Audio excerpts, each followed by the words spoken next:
When you picture a cult, what comes to mind?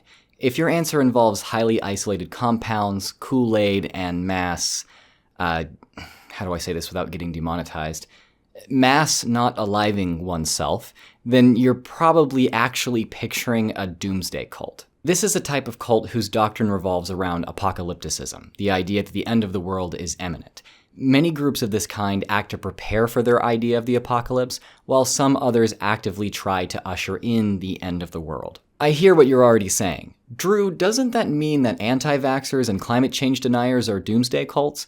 While I see that point, for the purposes of this video, we won't take groups into account which may usher in the end of the world accidentally or out of ignorance. Although that would still leave some climate change deniers. I like oil. We're keeping the oil. Not every cult is a doomsday cult, and the most powerful or influential cults in the world are not all doomsday cults, as I pointed out in my video, The Powerful Cult Tier List. However, there's good reason a lot of us think of doomsday cults when we think of cults at all.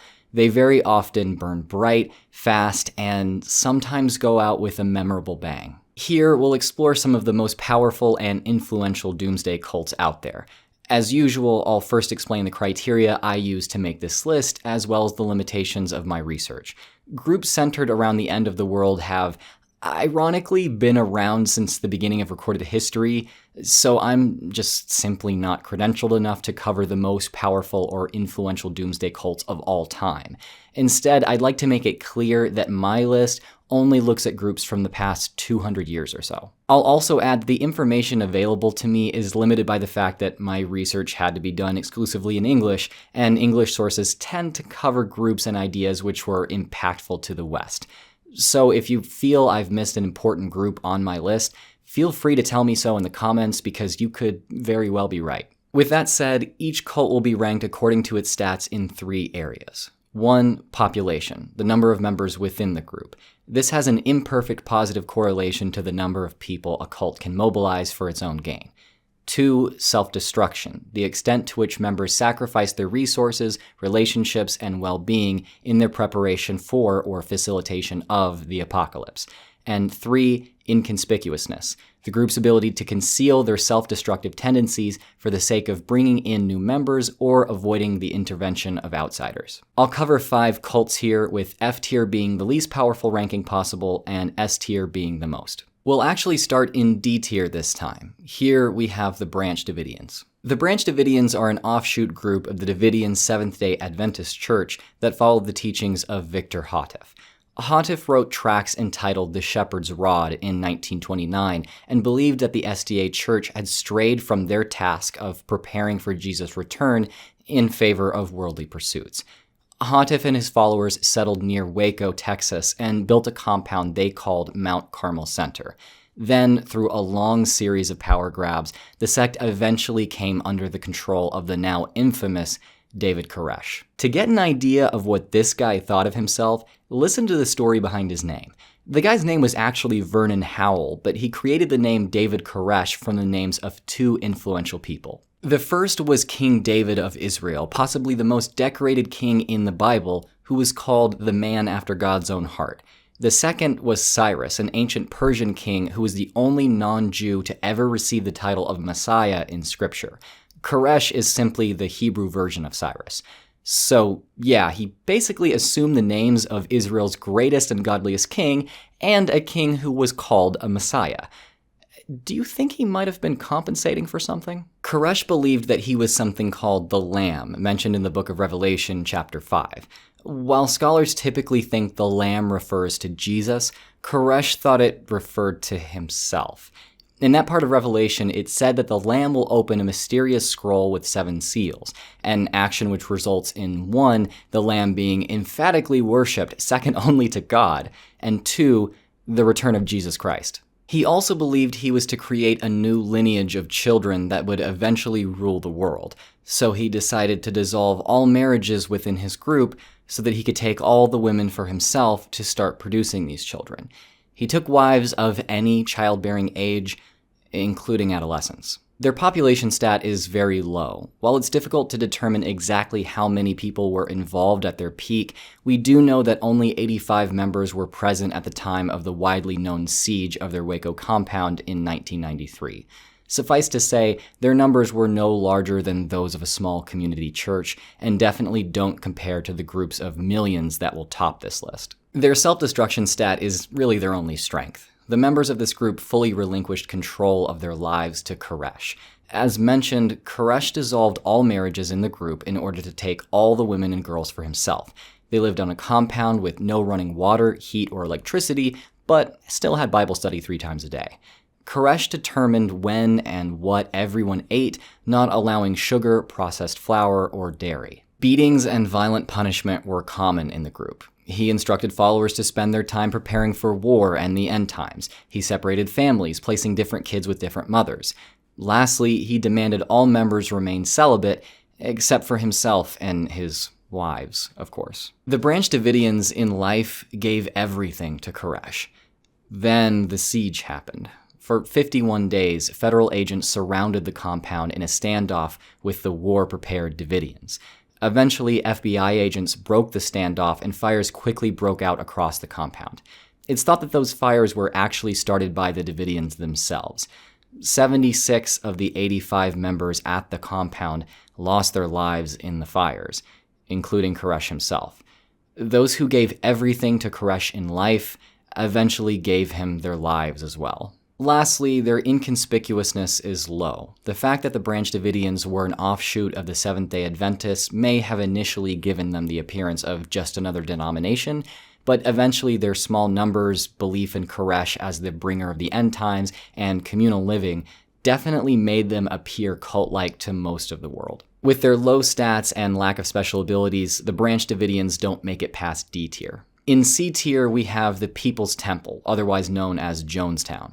The People's Temple of the Disciples of Christ was a religious movement that combined elements from Christianity with communist and socialist ideology. It was started by Jim Jones in 1955 and existed until 1978. Chances are you know how it ended, but we'll get to that in a bit. Originally founded in Indianapolis, the group moved to California in 1965 in preparation for a nuclear holocaust, which Jones predicted would occur in 1967. 10 years after that prediction proved false, in 1977, the temple came under intense media scrutiny due to outspoken defectors from the group telling their stories to the public. In response, Jones moved himself and his followers to a remote piece of land in Guyana, South America, known informally as Jonestown. Jones claimed to be creating a sanctuary or socialist paradise for his followers there, but it was really a move to keep the outside out and the inside in. By 1978, over 900 of his followers had moved to Jonestown with him. The beliefs and doctrines of the People's Temple are pretty confusing. Toward the beginning, it seemed to be a take on Christianity, but over the years, their socialist and communist ideals became the primary doctrine of the group. Jones had reportedly told many that he was actually an atheist, and on many occasions had thrown down Bibles on tables and exclaimed the need to destroy that paper idol. Jones' wife admitted to reporters that Jones was actually attempting to spur social change by mobilizing people through religion. Their population is fairly low, having had 3,000 to 5,000 members at their peak. Jones' recruiting efforts were worth discussing, however. At the peak of the temple's expansion, Jones regularly conducted speaking tours across major U.S. cities where he could net hundreds of thousands of dollars in offerings. There, he'd often conduct fake healings and revelations by planting his members in the audience who would help him put on a show, which the rest of the audience was told was entirely spontaneous. The temple also sold trinkets and healing oils, maybe like essential oils, which earned them a sizable profit too. If you know the story of this group, you know their self-destruction stat is high for good reason. First of all, Jones convinced over 900 people to move to Guyana with him to live off the land in an undeveloped clearing in the middle of the rainforest. Members had no particular knowledge of agriculture or construction, but were expected to build and farm everything for themselves with no help from outsiders. On top of that, Jones would blackmail and beat members to get them to comply with his wishes, and if any attempted to flee Jonestown, he had them hunted down, brought back, and told they would never survive outside the congregation. He took away his followers' passports and money so they couldn't leave, and allowed no contact with the outside world whatsoever. Even when there wasn't enough food produced by the poor soil on the compound and people began to starve, Jones didn't let up. He even had all congregants practice drills wherein he'd supply flavor aid, which he said might be poisoned, and everyone was expected to just trust Jones and drink it. Eventually, some U.S. officials, including U.S. Representative Leo Ryan, became concerned about the conditions of Jonestown and planned to pay it a visit. Jones had members rehearse everything they'd do and say around their visitors so there'd be no indication of the rampant abuse and starvation occurring there. Representative Ryan and the reporters who joined him had a surprisingly cordial visit to the compound, but when they went to leave, several members asked to leave with them. Jones would not let that happen. Before they were able to leave, Jones had Ryan, the reporters, and the defecting members gunned down. Then, after telling his congregation that it was all over, Jones had his entire congregation drink flavor aid laced with cyanide. It's thought that many drank it willingly, but anyone who resisted was forced. On that day, November 17th, 1978, 918 people, including 278 children, died in Jonestown, along with Jim Jones himself. Their inconspicuousness stat is low. While the temple initially appeared to be an offshoot of Christianity and were actually known for their work on social issues like feeding the poor and fighting for the civil rights of African Americans, outsiders began to catch on to Jones' deranged character with time. Once the group moved to Guyana, it seems that most people saw the People's Temple as a cult. Now, of course, the story of Jonestown is so infamous that the People's Temple's public image as a destructive cult is perpetuated in the use of the very popular phrase, "Don't drink the Kool-Aid." Their special ability, which boosts their self-destruction stat, is dependence on the leader. This is the members' total reliance on the leader of a group due to the total lack of any other options for survival. Jones provided everything members depended on for survival: food, shelter, and community, while eliminating members' ability to find those resources anywhere else. This gave him an incredibly high level of control over the group, which ultimately led to their total destruction. With fairly low population and inconspicuousness stats, but a high self-destruction stat boosted by a special ability, the People's Temple lands in C tier. Next up, in B tier, we see our first Doomsday Cult with a long-lasting socio-political impact. Here we have the Ohm Shinrikyo, which I'll just call the Ohm from here onward because, pronunciation is hard. The Ohm was a Japanese religious movement that combined elements from various religions and was founded by Shoko Asahara in 1984. The group is still around today under a different name, although their numbers have drastically dwindled due to the Japanese government now keeping tabs on them pretty closely. Prior to founding Ohm, Asahara studied acupuncture and Chinese medicine and opened up his own pharmacy. In 1982, he went bankrupt after being arrested for selling unregulated drugs and fake medications, and he then turned his interest toward religion. At first, his teachings primarily focused on meditation and yoga, but as his following increased, he was able to get Ohm recognized officially as a religious organization in Japan.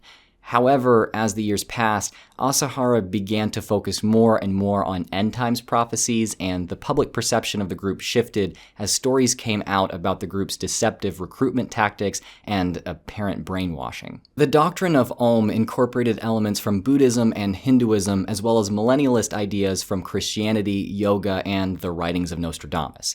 In 1992, Asahara wrote a book called Declaring Myself the Christ, in which he claimed to be Christ and said that he could rid the sins of humanity by transferring his spiritual powers to his followers. Asahara further prophesied that in 1997, a nuclear Armageddon would occur that would be instigated by the United States.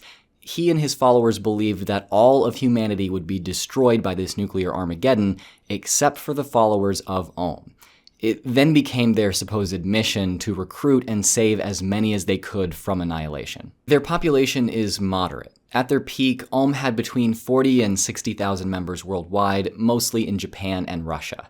Interestingly, Ohm leaders had ties to individuals high up in the Russian government, so some members were even allowed to practice combat strategies using official Russian military equipment. Their self-destruction stat is fairly high. If someone joined Ohm, they were almost never heard from or seen by their family while they remained within the group. Members are known to have undergone extreme survival training and challenges, some of which included hot immersion baths and the use of drugs and medications to increase their anxiety during the training. In some cases, members didn't survive the training. Sleep and food deprivation were common, and most were forced to listen to repeated audio tapes of Asahara for hours on end. Despite the extreme conditions in which Ohm members were expected to live, many still had great devotion to their leader. Many paid thousands of dollars to receive blessings from Asahara. Some even paid large sums of money to drink his blood, eat his hair, or wear headgear fitted with electrodes that supposedly transferred Asahara's brain patterns to the wearer. This all seems crazy for sure, but what really makes Ohm's self-destruction stats so high is that Asahara expected his followers to take innocent lives for him. Throughout their existence, Ohm carried out planned attacks using nerve agents, mostly targeted at those critical of the group. But what they're most known for is their Tokyo subway sarin gas attack that occurred on March 20th, 1995. Prior to the attack, Asahara had caught wind that government agents were planning a raid on Ohm facilities. In an attempt to create a distraction for police and in hopes of sparking the Armageddon that he had prophesied, Asahara ordered 5 of his members to carry packs of sarin gas, a deadly nerve agent, wrapped in newspaper onto commuter trains. The packs were then punctured by the members, releasing the liquid onto the trains. The attack killed 13 people, seriously injured 54, and affected over 900. To Asahara's dismay, the attack did not distract police, and instead, government agents conducted huge raids of their facilities where they found stockpiles of chemical weapons, explosives, and drugs. As a result, 150 cult members were arrested, and in July of 2018, 13 cult members, including Asahara, were executed by the Japanese government. Their inconspicuousness stat is moderate. By the time Ohm conducted their subway attack, most people in Japan already regarded the group as a cult. The attack only further solidified their reputation as a dangerous cult. That being said, during the early years, most regarded the group as just a wacky new religious movement, but didn't see the group as dangerous. They were even granted status as a legitimate religious organization by the government, which can be largely attributed to the fact that, at the time, Japan had passed legislation to prevent the government from interfering with the religious liberties of their people. Without much government oversight, the group was able to grow into the dangerous cult it ultimately became. With moderate population and inconspicuousness stats, but a high self-destruction stat, Ohm Shinrikyo lands itself in B tier. In A tier, we have the first group to ever be labeled a Doomsday Cult thanks to sociologist John Laughlin's field study of and 1966 publication about the group. We're talking about the Unification Church, otherwise known as the Moonies. The church was founded in 1954 as the Holy Spirit Association for the Unification of World Christianity in Seoul, Korea by Sun Myung Moon. Moon claimed that on Easter 1936, Jesus appeared to him and instructed him to continue the work which Jesus left unfinished after the crucifixion. Moon then wrote the Divine Principle, which was a text meant to fulfill the purpose of the Old and New Testaments of the Bible. Moon declared himself the Messiah, or second coming of Jesus, and believed that he was supposed to complete Jesus' work of restoring humanity to their correct relationship with God. He intended to replace mainstream Christianity with his unified version. The Moonies believe humanity can only be restored to God through a Messiah, and that Moon was meant to replace Jesus because Jesus was killed before he could start a family. Basically, they think the Moon family is the established kingdom of heaven on earth, the chosen rulers to lead humanity into restoration with God. The group is known for their mass-arranged weddings. The cult believes that undergoing the marriage ceremony places the couples being married into a sinless lineage. They believe that Eve corrupted the bloodline of mankind in the Garden of Eden when she was apparently sexually seduced by Satan, and that being placed in the arranged marriage by the church restores that lineage somehow. Moon arranged many couples himself, often creating mixed nationality marriages to promote unity between nations.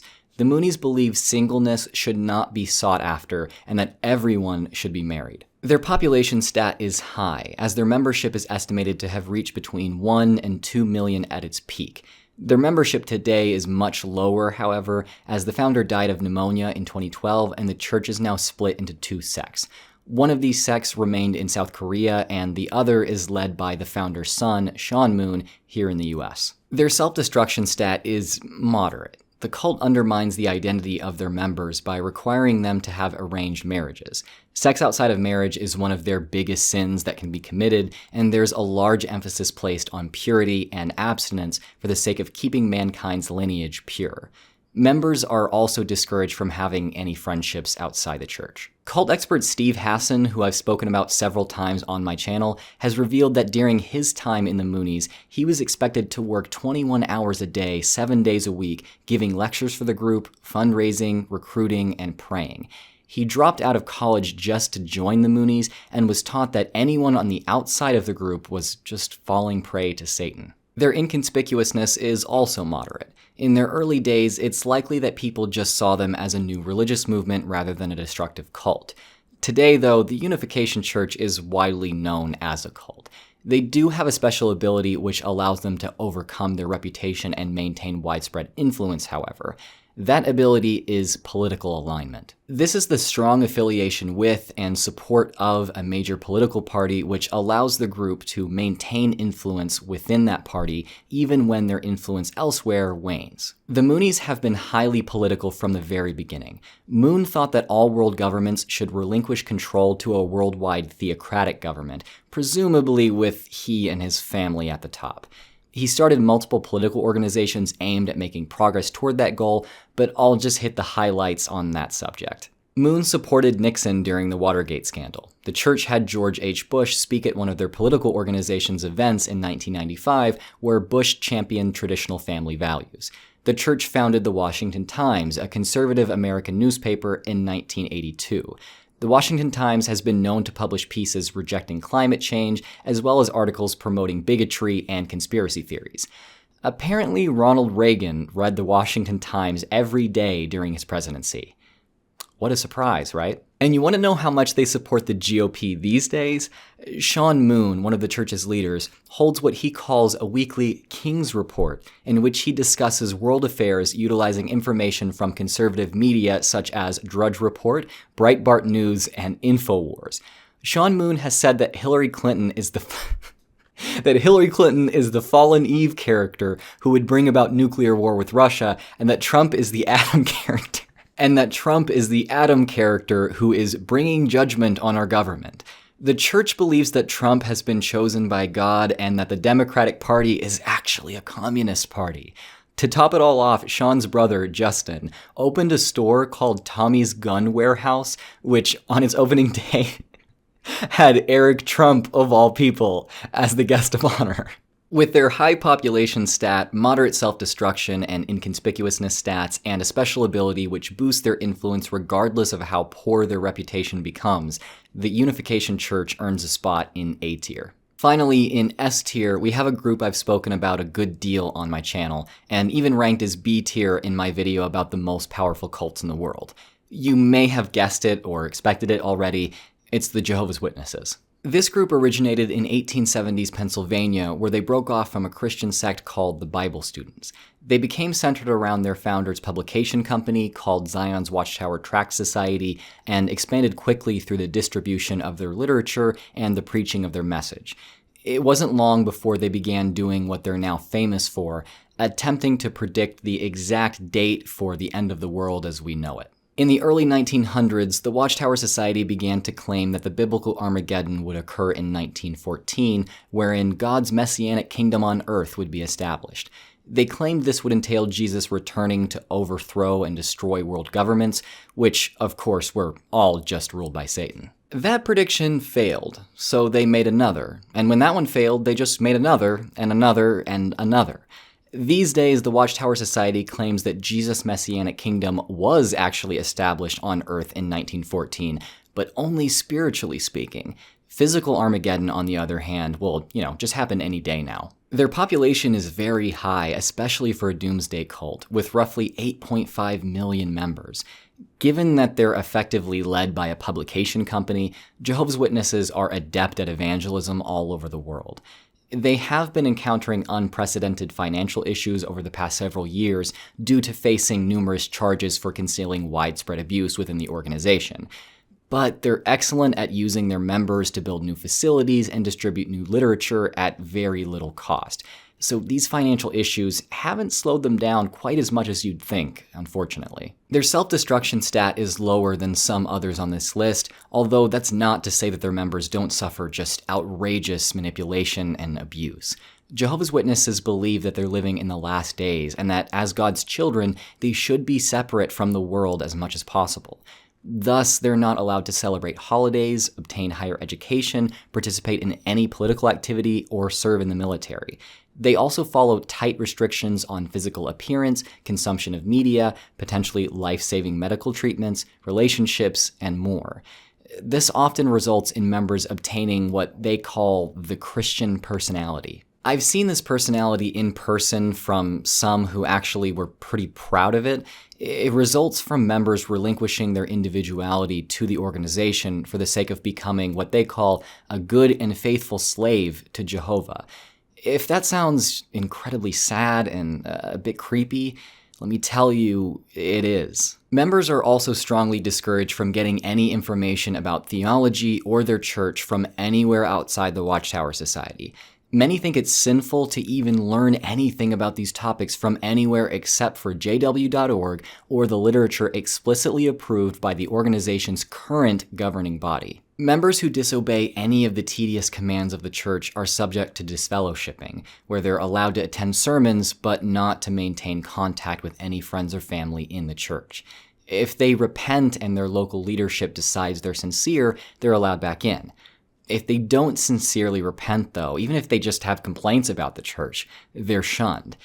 At that point, members are forbidden from having any contact with that person, even if they're family. Their inconspicuousness is surprisingly high given how indoctrinated members must be in order to remain in the group. Many who know of the Witnesses tend to think of them as just any other religion.